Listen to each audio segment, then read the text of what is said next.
সময়ের 1 মিনিটের যে কি দাম কেউ না বুঝলেও ওই ছেলেটা বুঝে। কথা ঠিক? ছাত্র পরীক্ষা দিচ্ছে, আর যদি 4-5টা মিনিট পাই, বাকি মার্কগুলো দিতে পারলে সে A+ পাবে। কিন্তু তার প্রশ্ন কমান সময় নাই।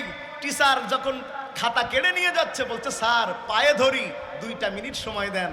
স্যার বলছে ঘন্টা পড়ে গেছে, সময় দেয়া যাবে না।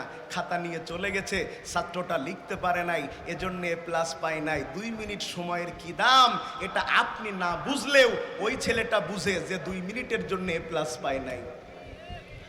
সময়ের কি দাম তারা বুঝে যারা একবার ক্ষমতায় থাকে আর একবার বিরোধী দলে থাকে। কথা বলছেন না কেন? ক্ষমতায় যখন থাকে তখন তো বীরের ভাব থাকে, নিজের রাজা মনে হয়। ক্ষমতা যখন চলে যায় তখন নিজের প্রজা মনে হয়। যারা 5টা বছর রাজার অবস্থানে ছিল, ওরা যদি বিরোধী দলে চলে যায় তখন ওরা বাড়িও থাকতে পারে না, ঘুমাতে পারে না।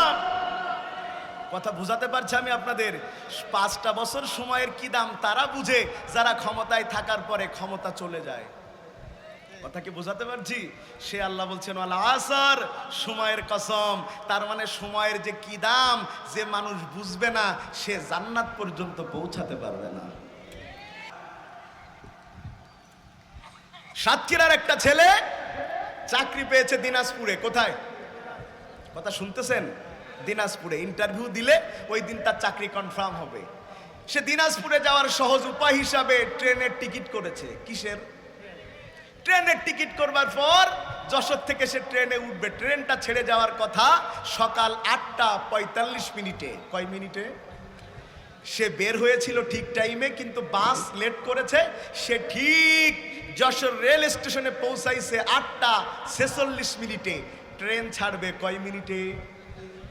সে পৌঁছিয়েছে কয় মিনিটে? লেট হয়েছে কয় মিনিট? ট্রেনটা চলে গেছে। তার দিনাজপুরে পৌঁছানো আর হয়নি, চাকরিটাও পাওয়া হয়নি। সময়ের 1 মিনিটের যে কি দাম কেউ না বুঝলেও ওই ছেলেটা বুঝে।